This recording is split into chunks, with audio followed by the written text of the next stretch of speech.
Buenos días. Continuando con el desarrollo de los temas de este primer periodo de Fisiología Animal 2, hoy vamos a hablar sobre el papel de las plaquetas y su participación en el proceso de la hemostasia, y cómo todos estos mecanismos relacionados con este proceso fisiológico evitan la pérdida de sangre cuando ocurren rupturas vasculares que afectan la integridad de la pared de los vasos sanguíneos, asegurando con ello un adecuado flujo vascular. A pesar de que los vasos sanguíneos continuamente son sometidos a distintas lesiones de diferentes índoles, como pueden ser traumatismos externos, aumento de la presión sanguínea o aumento de la fragilidad vascular, siempre va a existir un equilibrio entre los mecanismos que evitan la pérdida de sangre y que mantienen el flujo sanguíneo, ya que en condiciones fisiológicas en el organismo se producen continuamente pérdidas de sangre o hemorragias que pueden llegar a comprometer la vida.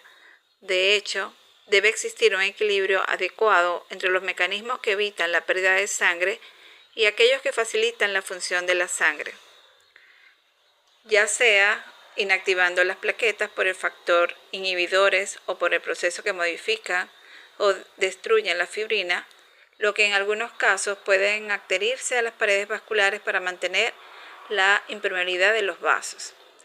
Aparte de eso, si existe un desequilibrio entre la coagulación sanguínea y la fibrinolisis, esto puede conducir a situaciones extremas como hemorragias o trombosis.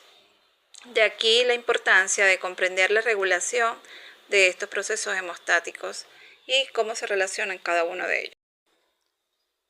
Constantemente la sangre circula a través de todo el sistema circulatorio sin que se produzca o se desencadene una coagulación sanguínea y que esta sangre pueda alcanzar de forma constante llegar a todos los lechos vasculares del organismo. Para esto siempre intervienen varios factores que están relacionados directamente con la actividad metabólica del endotelio vascular. Una de las primeras causas que mantienen este estado no trombogénico es la presencia de cargas negativas en la membrana de las células endoteliales, evitando de esta forma que las plaquetas puedan adherirse a ella y puedan activarse. Otra de las acciones es a través de la síntesis de inhibidores de la función plaquetaria, como es la prostaciclina. La prostaciclina es un tipo de prostaglandina que al unirse con sus receptores aumenta los niveles del AMP cíclico como segundo mensajero y este va a cerrar los canales de calcio impidiendo que aumente el calcio citosólico. Si no hay calcio, estas plaquetas van a estar inactivadas y de esa forma se evitan que ella pueda adherirse al endotelio normal. Otra de los factores que intervienen para mantener este estado no trombogénico son la síntesis de inhibidores de la formación de fibrina, como es la trombomodulina. Esta trombomodulina que se encuentra en el endotelio es capaz de atrapar a la trombina y de esta forma realizar una forma de retroalimentación negativa para que de esta forma su actividad pase a ser exclusivamente antitrombótica,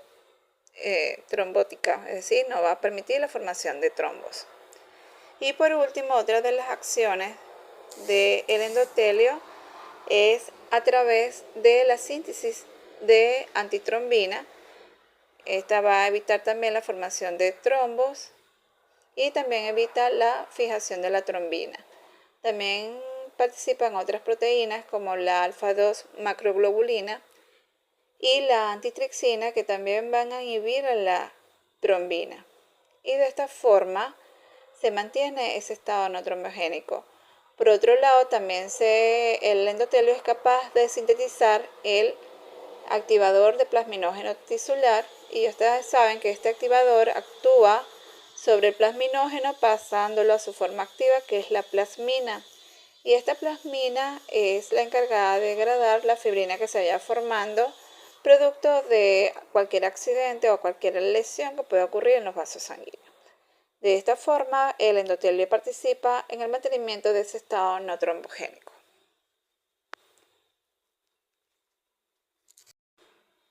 El proceso de coagulación es un proceso un poco complejo en el que intervienen varios elementos.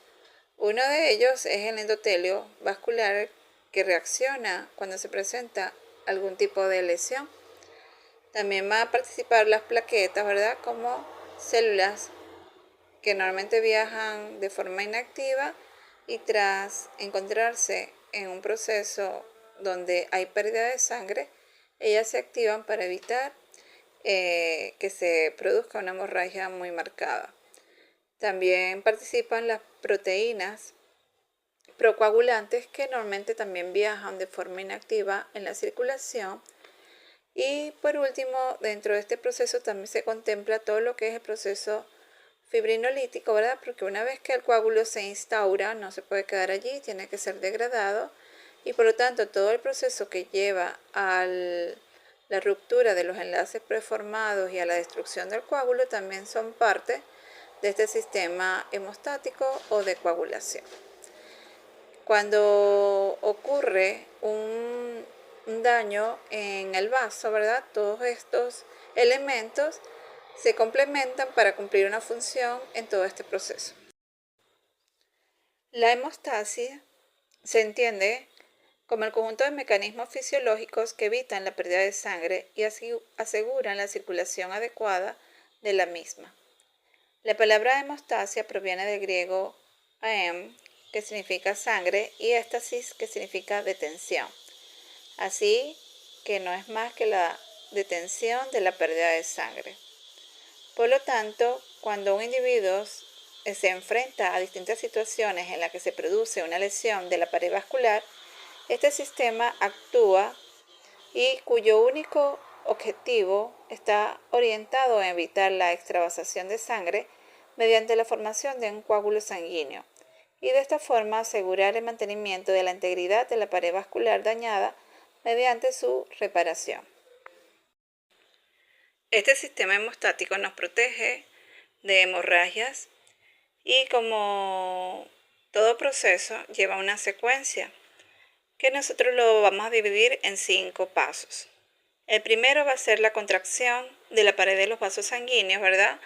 Donde intervienen varios factores para llevar a cabo este proceso. Y luego ocurriría la adhesión de las plaquetas al subendotelio dañado, ¿verdad? Una vez que ellas detectan la presencia de fibras de colágeno y fibras elásticas expuestas. El segundo paso estaría relacionado con la formación de el tapón plaquetario primario o proceso hemostático primario, como también se le conoce, en la cual intervienen básicamente las plaquetas, por eso también se denomina tapón blanco, porque solo es la adhesión de las plaquetas al endotelio dañado. El tercer paso estaría relacionado con el proceso hemostático secundario, que aquí ya ocurre la consolidación de los agregados plaquetarios tras la activación de toda la cascada de coagulación y la formación de una malla de fibrina. Y luego el paso 4 estaría relacionado con todo lo referente a la regeneración del endotelio dañado, donde aquí se incluye todo lo que tiene que ver con la retracción del coágulo, con la liberación de los factores derivados de la plaqueta que intervienen en el proceso de cicatrización y restauración del tejido afectado. Y por último, y no menos importante, el quinto paso estaría relacionado con la degradación de este trombo que se formó bajo la acción de la plasmina, que se encargaría de degradar ese conglomerado de plaquetas más fibrina y convertirlo en productos derivados de la fibrina. Lo primero que ocurre cuando un vaso sanguíneo es cortado o roto es una contracción de las paredes del vaso. Esta vasoconstricción puede tener diferentes orígenes. Una de las causas puede ser por contracción miogénica del músculo liso en forma de un espasmo local, es decir, que el propio músculo reacciona contrayéndose. El segundo puede estar relacionado con la acción del sistema nervioso autonómico a través de una rama del nervio simpático, cuya fibra postganglionar va a liberar noradrenalina y que se va a interactuar con un receptor alfa 1 adrenérgico, produciéndose la contracción de estas fibras musculares por acción adrenérgica que inervan a este músculo liso de la pared de los vasos. Esta contracción normalmente va a ser local, es decir, en el sitio donde ocurrió la lesión. También puede estar relacionado, ¿verdad?, con la acción de la liberación de mediadores químicos como pueden ser la serotonina y el tromboxano A2, que ellos tienen entre sus acciones generar vasoconstricción. Esta vasoconstricción hace que se estreche la abertura del vaso para reducir el flujo de escape de sangre a través de la pérdida de continuidad. Este espasmo dura alrededor de 20 minutos, tiempo suficiente para que se forme un tapón plaquetario y que ocurra todo el proceso de coagulación. El siguiente paso de la fase de hemostática o de coagulación está relacionado con la acción de las plaquetas. Las plaquetas no las hemos descrito hasta ahora, por eso vamos a hablar un poquito sobre ellas, ya que las plaquetas son componentes celulares muy reactivas y que son muy importantes en el proceso hemostático, al igual que ocurre con las proteínas de la coagulación. Las plaquetas en los mamíferos son estructuras redondeadas en forma de disco que miden de 2 a 4 micrómetros de diámetro. Ellas no poseen núcleo. Hay una correlación estrecha entre varias de las características ultraestructurales y la actividad funcional de las plaquetas. Ella posee unas bandas de microtúbulos que circunda a la membrana celular y esta misma puede observarse precisamente debajo de dicha capa. Y es esencial, ¿verdad?, para mantener la forma discoidal cuando las plaquetas circulan por la sangre.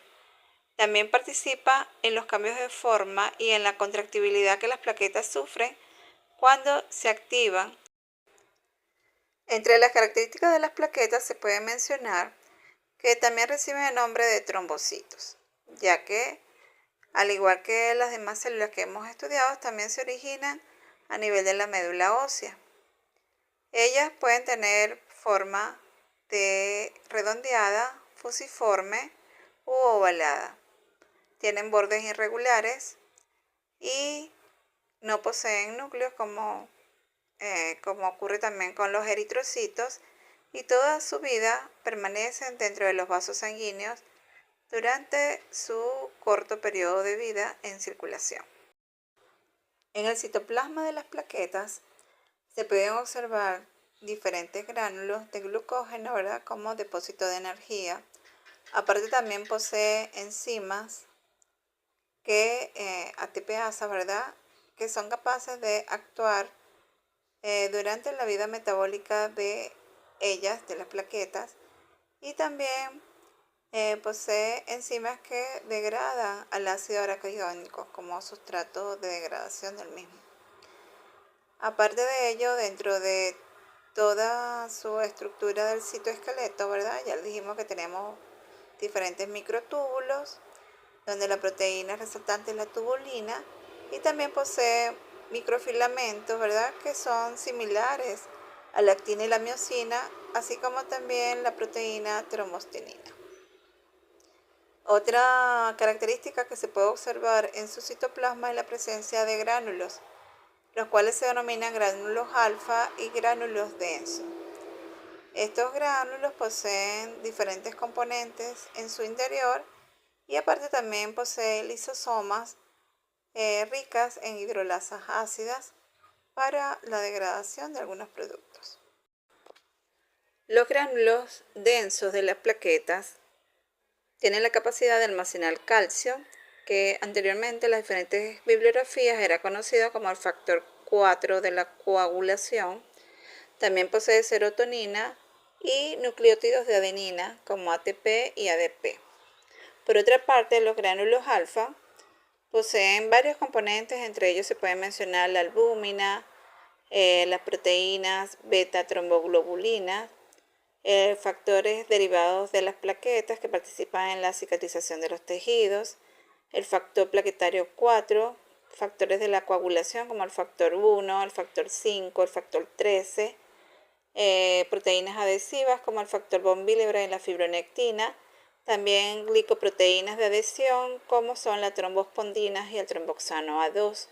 Es decir, que estos gránulos están directamente relacionados con el proceso de las plaquetas, como es su participación en la formación del tapón plaquetario primario.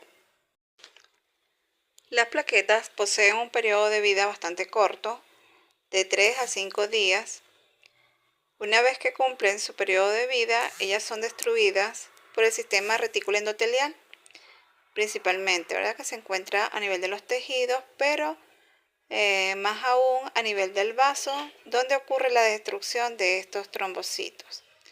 Por eso cuando se realiza la ablación o la extracción del vaso, se puede observar una trombocitemia. Esta trombocitemia puede durar durante varios meses, ¿verdad?, porque no está el órgano regulador de las cantidades de los trombocitos circulantes, porque no destruyen de forma efectiva aquellos trombocitos ya viejos o que han cumplido su periodo de vida útil. Los trabajos realizados para verificar el número de plaquetas circulantes en las diferentes especies animales varía dependiendo del investigador que realizó dicho estudio.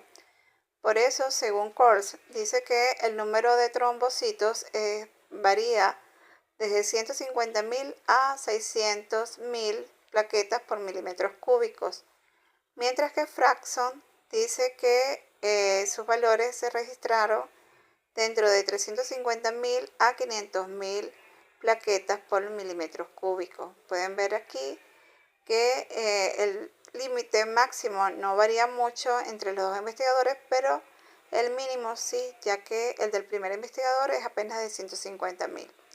En cambio el otro son de 350.000, hay una diferencia de 200.000 entre un investigador y otro. Se han registrado aumentos en el número de plaquetas o de trombocitos denominado trombocitemia cuando los animales están en proceso de gestación o luego de la alimentación, cuando ocurre la digestión de los alimentos.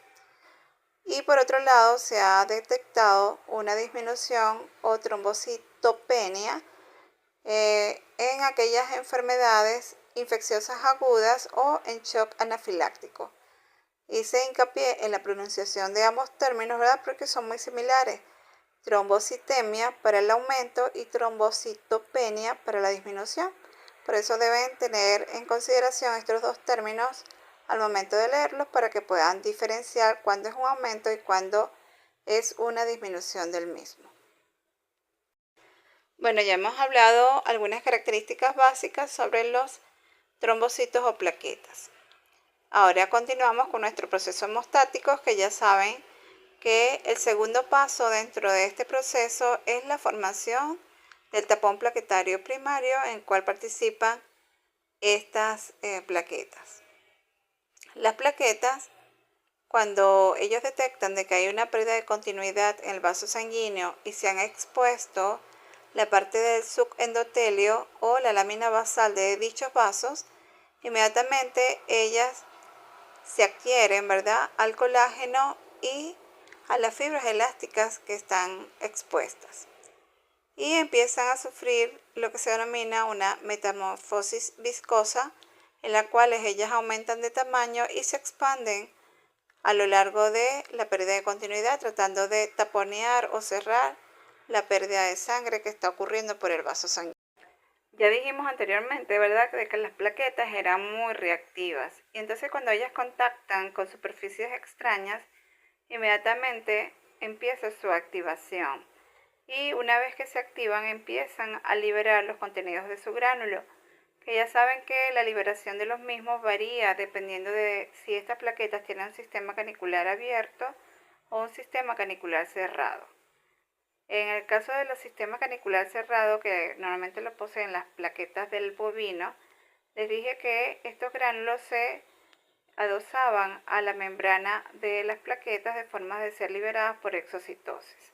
En cambio, cuando es un sistema canicular abierto, todos los gránulos se van a aglomerar en el centro de las plaquetas y de allí salen a través del sistema de conductos que los va a sacar hacia el exterior.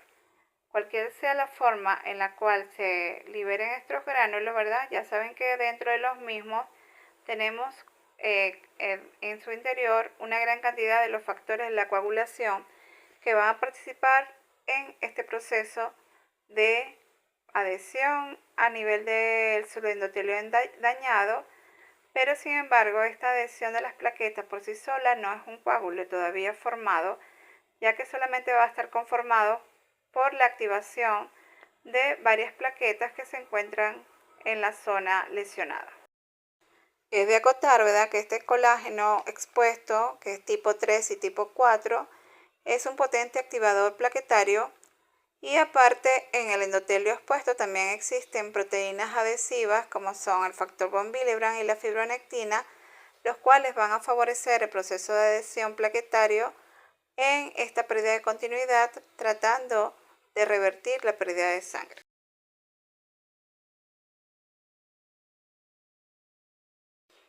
En la siguiente imagen se muestra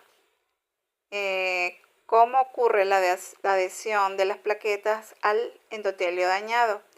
Pueden ver que una vez que ellas se unen, gracias al factor von Willebrand y a la fibronectina, que cumplen una función adhesiva a ese nivel, ocurre también la liberación de los gránulos y esos gránulos contienen muchas sustancias que participan en diferentes pasos de esta adhesión.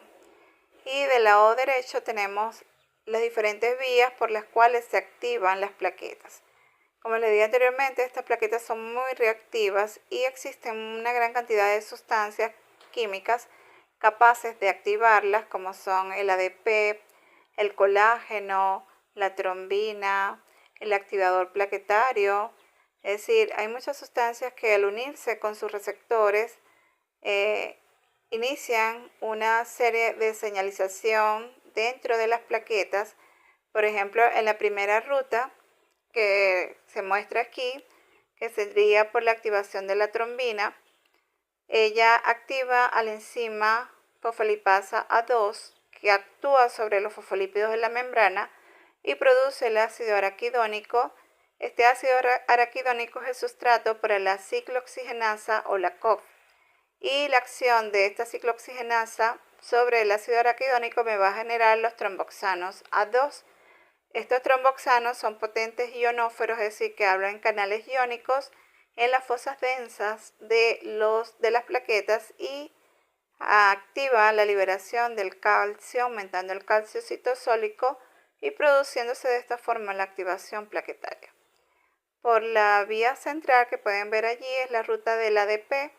El ADP actúa sobre la adenilato ciclasa, va a producir o va a generar la disminución del AMP cíclico y esta disminución del AMP cíclico me va a producir la liberación del calcio. Esta acción, ¿verdad?, se opone a la de la prostaciclina, que les dije que era un inhibidor de las plaquetas, porque la prostaciclina al unirse con receptor lo que va a hacer es aumentar el AMP cíclico y de esta forma se inhibe la liberación del calcio y al no haber calcio no se activan las plaquetas. Y la última ruta que tenemos es la del activador plaquetario o el factor activador de las plaquetas, que al unirse con su receptor activa a la fosfolipasa C. Esta fosfolipasa C actúa sobre los fosfolípidos de la membrana y forma dos segundos mensajeros, porque este es el fosfatidil inositol trifosfato, que va a producir el inositol bifosfato y va a producir el diacilglicerol. Estos dos mensajeros van a actuar por diferentes vías, ¿verdad? El diacilglicerol, como él puede ir al retículo o a las fosas densas y liberar el calcio. Y por el otro lado, el inositol trifosfato puede abrir o fosforilar proteínas que puedan abrir canales ionóferos para incrementar los niveles del calcio a nivel citosólico de las plaquetas y de esta forma activarlas. Entonces, como pueden ver, existen varias vías de activación de las plaquetas, pero tienen un fin común, y el fin común de todas estas vías de activación es aumentar el calcio citosólico, porque este calcio va a tener un papel muy fundamental en lo que es la activación de las plaquetas, porque se va a unir con las proteínas contráctiles de ellas y va a producir esa metamorfosis o ese cambio de forma de las plaquetas, donde ellas emiten pseudópodos y pueden ampliar su superficie. Ya saben que dentro de los gránulos densos tenemos el ADP. Una vez que ocurre esta metamorfosis, se libera el ADP desde los gránulos, el cual ayuda a desencadenar la metamorfosis en otras plaquetas de la zona, ¿verdad? Provocando que también se adhieran entre sí. Esta adhesión mutua de las plaquetas se denomina agregación plaquetaria. La metamorfosis y la agregación de las plaquetas es la reacción que forma un tapón en el agujero o corte del vaso.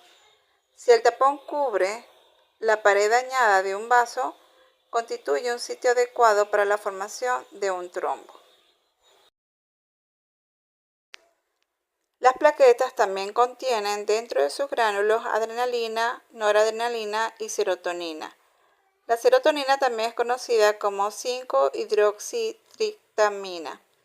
Estas sustancias, que pueden emplearse también para producir la agregación plaquetaria, y son secretadas selectivamente por las plaquetas. Casi toda la serotonina existente en la sangre se encuentra dentro de estos gránulos densos de las plaquetas, y puesto que provoca vasoconstricción local, favorece la presencia de espasmos en el vaso. Las plaquetas también liberan sustancias denominadas factor 3 de las plaquetas. Este es un fosfolípido que ayuda a formar el activador de la protrombina, también llamado tromboplastina plasmática, que es parte del proceso de coagulación dentro de los vasos sanguíneos, como se explicó. El proceso de trombopoiesis ocurre en los mamíferos en la etapa embrionaria a nivel del hígado, el vaso y de la médula ósea, a partir de células hematopoyéticas primordiales indiferenciadas, como les comenté en la primera clase cuando les di eritrocito. Sin embargo, en los animales adultos, incluido el hombre, la formación de estas células únicamente se realiza a nivel de la médula ósea, de los huesos planos, ¿verdad? Luego, estas células primordiales dan origen a unas células hematopoyéticas indiferenciadas, y ellas van a dar origen a las células progenitoras de los diferentes linajes celulares.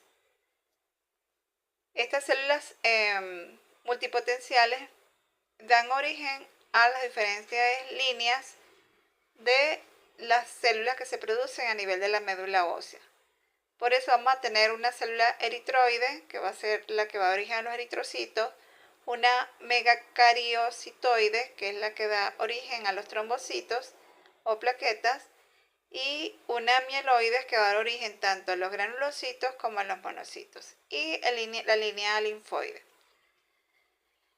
El desarrollo posterior para un determinado tipo de célula madura se produce en respuesta a la presencia de diferentes sustancias que van a estimular a las células, las unidades formadoras de colonia.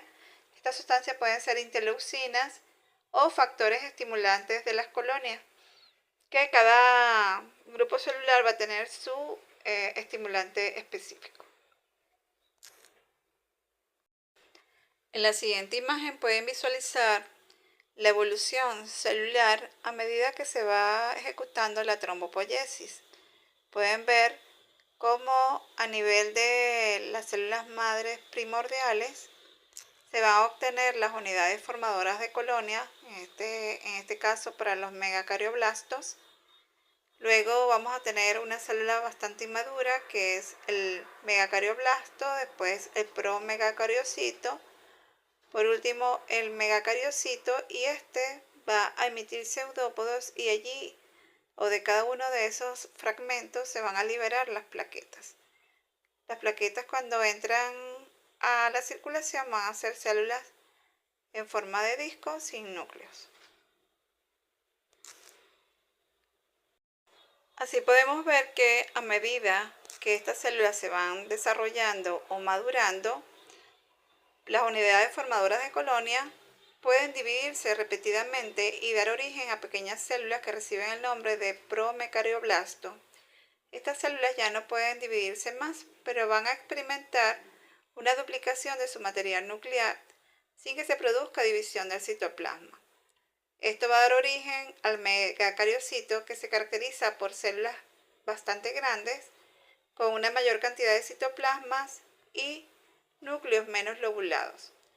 Los megacariocitos maduros son células amieboides, es decir, que se mueven, que emiten pseudópodo citoplasmático y a través de las células del endotelio donde se fragmentan. Y estos son los que van a dar origen a las plaquetas como tal. En la siguiente imagen se puede visualizar un megacariocito. Pueden ver el tamaño grande de la célula, el abundante citoplasma y los pseudópodos que emite para dar origen a las plaquetas o los trombocitos como nosotros los vemos ya en circulación, donde se pueden ver como discos de forma irregular en algunos casos o fragmentos celulares en otros. Y ya por último podemos visualizar ya una plaqueta que está en proceso de maduración y la cual podemos observar la aparición de una mayor proporción de una membrana plasmática en el citoplasma. Se observa la presencia de túbulos y cisternas ramificadas, que estas se comunican a la luz del exterior de la célula. Este sistema de membrana se conoce como sistema canicular y es específico de las plaquetas. Y en ellas se puede observar una comunicación desde la parte central de las plaquetas hacia el exterior, que es una forma de liberación de los gránulos en las especies que tienen este sistema canicular desarrollado. Aparte del citoplasma, se caracteriza por el desarrollo de gránulos, que ya sabemos que son dos tipos de gránulos alfa y gránulos densos. También tenemos mitocondrias y también tenemos un sistema tubular denso, que es una derivación del retículo endoplasmático del megacariocito, que normalmente se llaman fosas densas o pozas densas. La activación de la cascada de coagulación comienza en cualquier parte del cuerpo entre 15 segundos y 2 minutos después de haber sufrido el daño a nivel vascular, y por lo general se complementa en unos 5 minutos.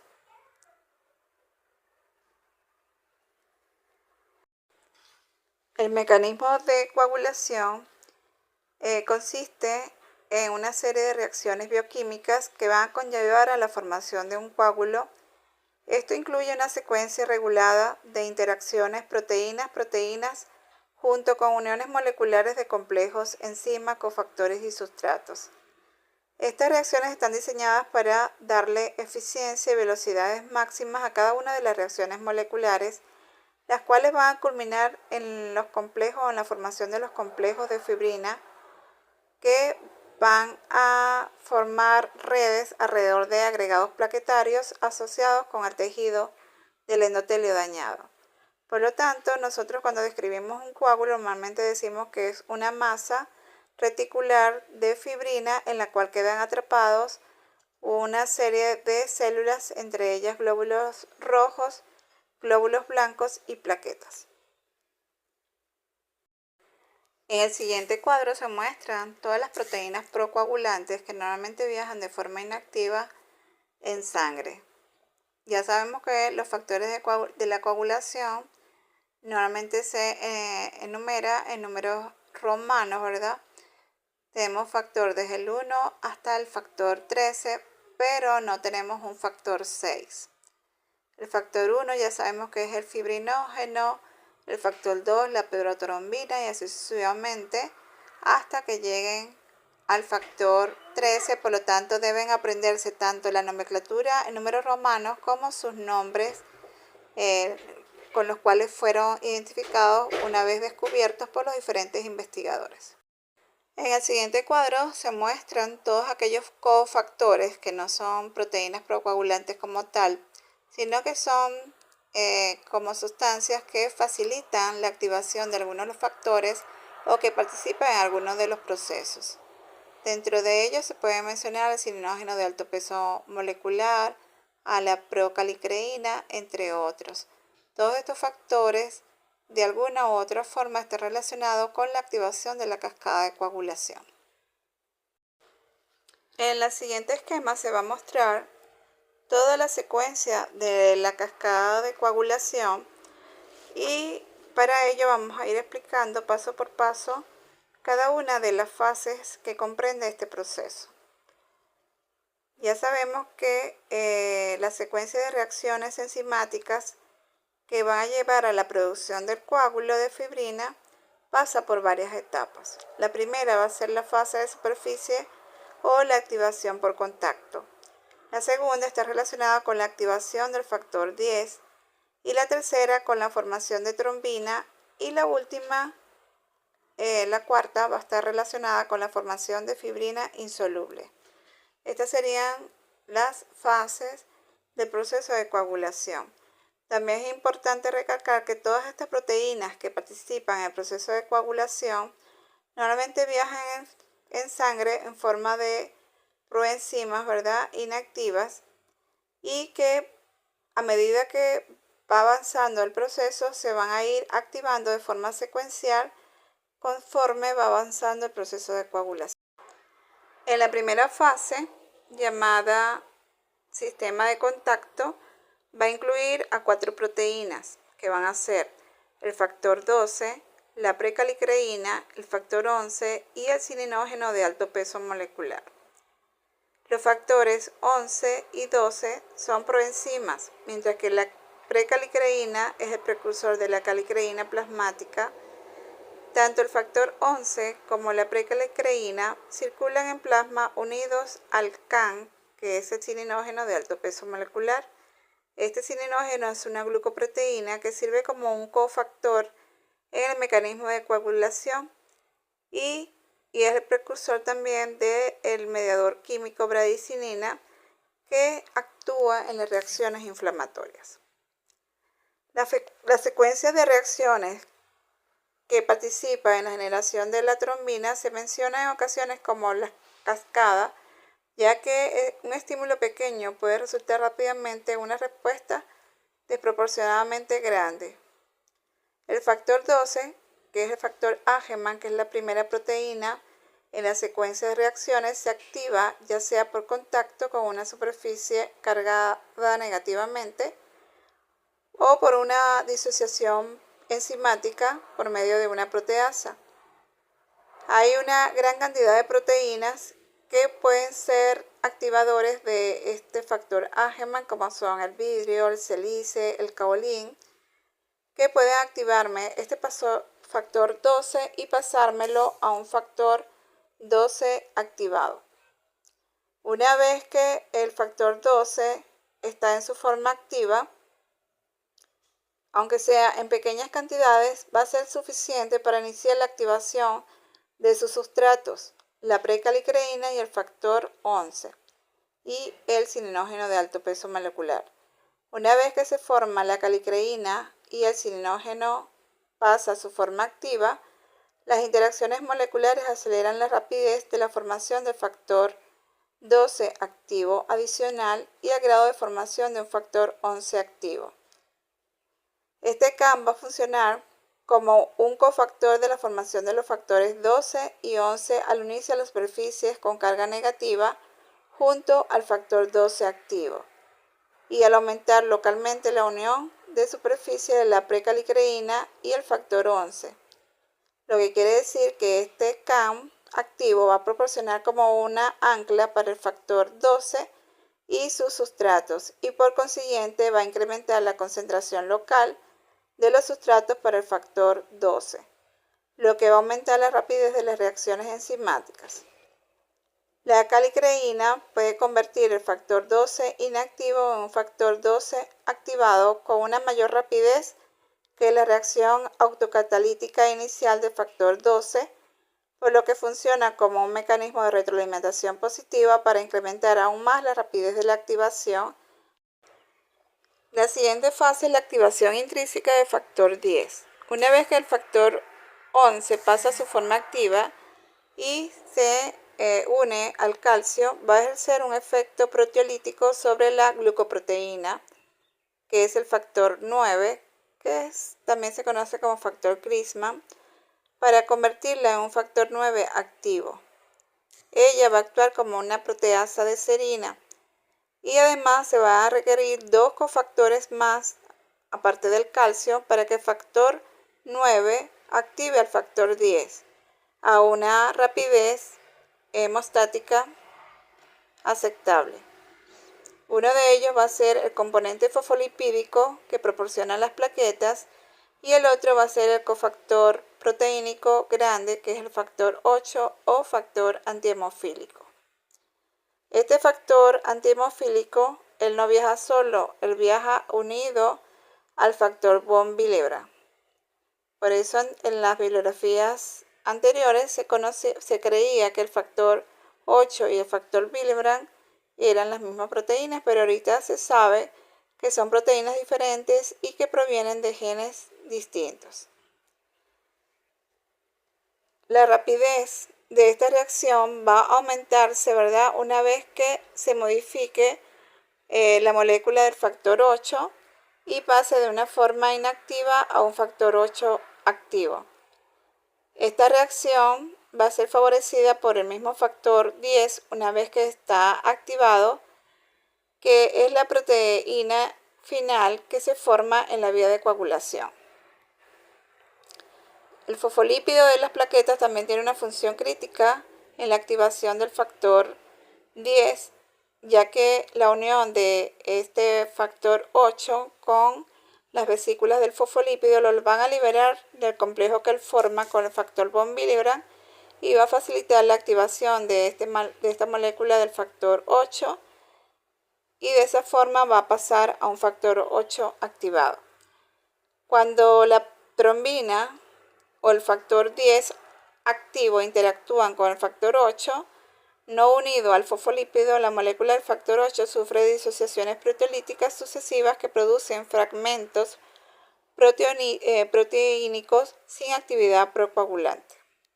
Por eso es importante, ¿verdad?, la participación del fosfolípido para separar el factor 8 del factor von Willebrand y pasarlo a su forma. La activación extrínseca del factor 10 es necesario el factor de los tejidos para la formación de este factor 10 activo, ya que él se inicia con la liberación de este cofactor lipoproteínico, que es el factor de los tejidos o factor 3, que es liberado a la circulación.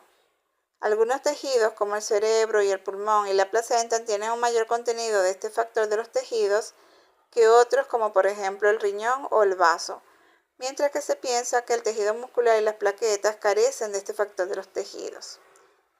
Una vez que este factor de los tejidos contacta con el calcio, las proteínas procoagulantes, que es el factor 7, van a formar un complejo con el factor de los tejidos, el cual activará lentamente al factor 9 y al factor 10. Los productos de activación de estos factores respectivamente van a activar proteolíticamente al factor 7 para producir un complejo de factor de los tejidos, factor 7 activo, que es aproximadamente 100 veces más activo que el complejo inicial conformado por el factor de los tejidos, factor 7. El factor 10 formado por este complejo de factor de los tejidos, factor 7 activo, es idéntico al producto que se forma por la activación de la vía intrínseca. La siguiente fase, que es la formación de la trombina, se inicia con el factor 10 activado, que es una enzima proteolítica que puede convertir lentamente en presencia de iones de calcio a la protrombina en su forma enzimática activa, que es la trombina. Sin embargo, él no puede actuar solo, ya que requiere de dos cofactores adicionales para que la reacción proceda a una rapidez hemostáticamente adecuada. Uno de estos componentes es el fosfolípidos de las plaquetas y la otra es la proteína del factor 5, que se demostró que el factor 5 se libera de los gránulos alfa de las plaquetas durante la reacción de liberación plaquetaria y que se une entonces a la membrana plasmática de dichas plaquetas, donde funciona como un receptor de factor 10, el cual se une también a la membrana de esta plaqueta. Es una reacción análoga a la activación del factor 10 por el complejo o por la vía intrínseca. La trombina que se genera de este complejo del factor 10, factor 5, fosfolípidos, puede modificar proteolíticamente a la molécula del factor 5 en una forma de cofactor más reactiva, que sería el factor 5 activo, lo que aumenta la forma significativa la rapidez de la formación de la trombina. Una vez que ya tengamos la trombina, que es la forma activa de la protrombina, se continúa la siguiente etapa gracias a la disociación proteolítica que realiza la trombina de las cadenas peptídicas pequeñas de cada extremo de la molécula del fibrinógeno. Esta actividad modifica la carga superficial de estas moléculas de fibrinógeno y permite que los monómeros de fibrina formen una malla floja de polímeros de fibrina. Esta estructura de polímeros, que aún es permeable a la sangre, se denomina fibrina soluble. La transformación o estabilización de la fibrina soluble en un coágulo de fibrina insoluble requiere la formación de enlaces peptídicos estables para completar la polimerización de la fibrina. Para eso es necesario la activación del factor 13, que en presencia de iones de calcio cataliza esta transaminación o reacción de formación de enlaces peptídicos. El factor 13 circula normalmente en el plasma de forma de proenzima inactiva. También puede ser liberada por las plaquetas y la trombina la va a convertir en su forma activa. Una vez que tenemos la malla de fibrina, esta va a interactuar con las proteínas adhesivas como la fibronectina y el fibrinógeno de las plaquetas, las cuales liberan las plaquetas activadas, y esto va a mantener unidos. Las plaquetas también contribuyen a la unión de las plaquetas con la pared del vaso sanguíneo.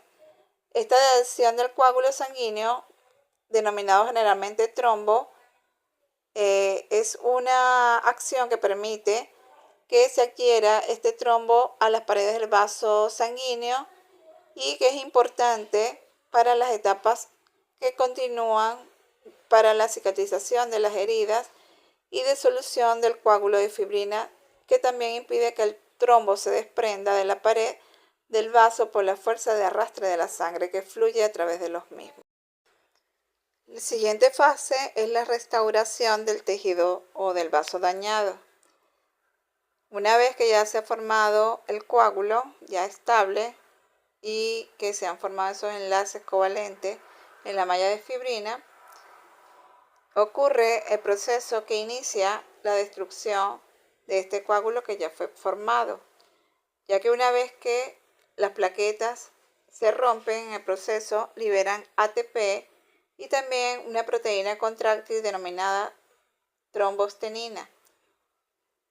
Estas favorecen el espasmo muscular, además estimula la retracción del coágulo, que hace que reduzca en un 40% el tamaño inicial dentro de las 24 horas siguientes a la coagulación.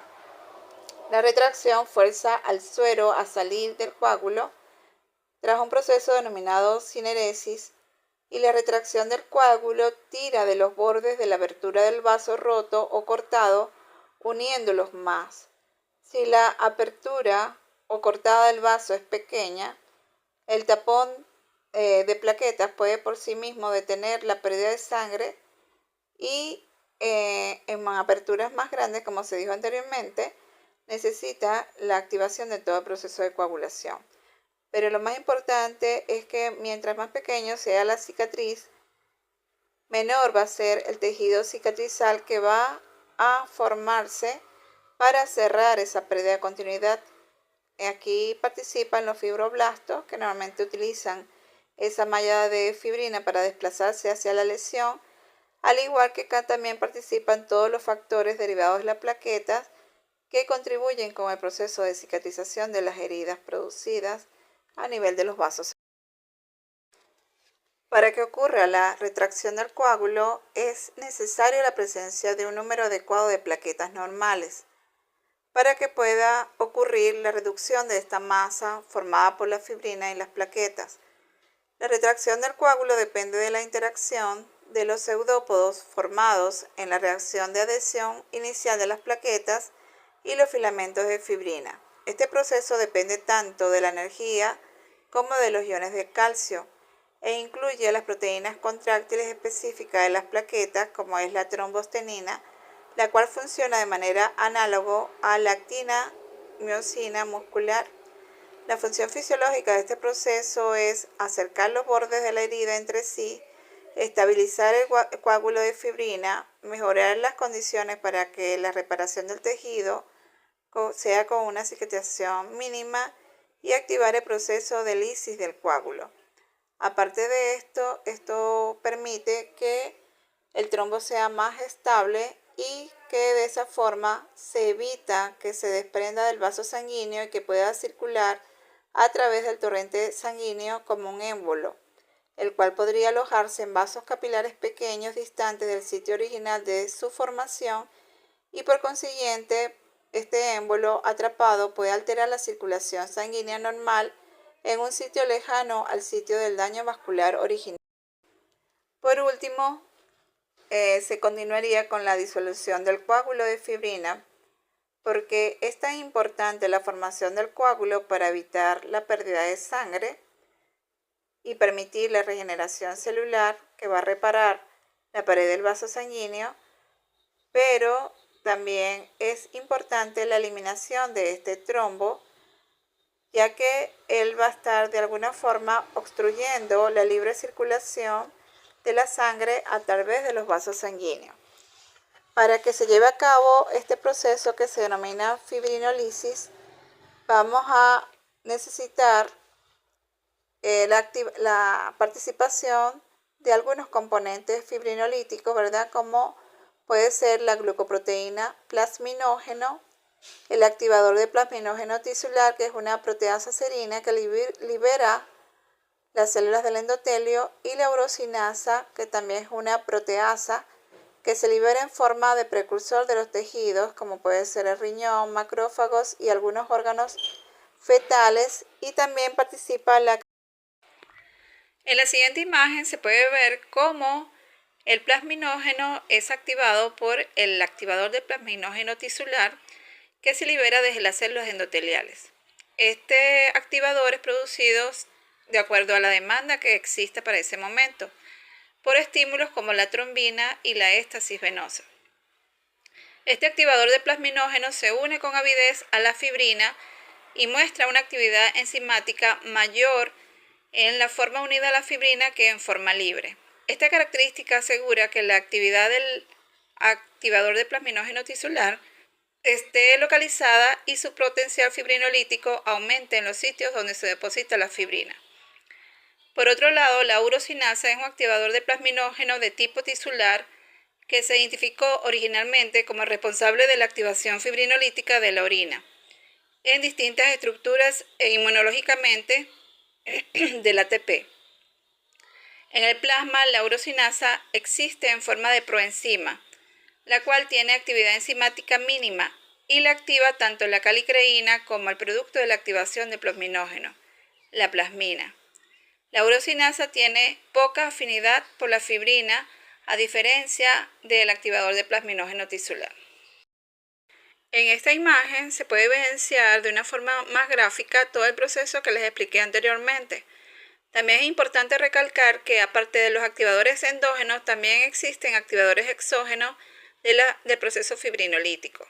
Uno de ellos es la streptocinasa, una proteína que producen ciertas cepas de estreptococcus que se combina con el plasminógeno en un complejo que proporciona la capacidad de convertir el plasminógeno en plasmina.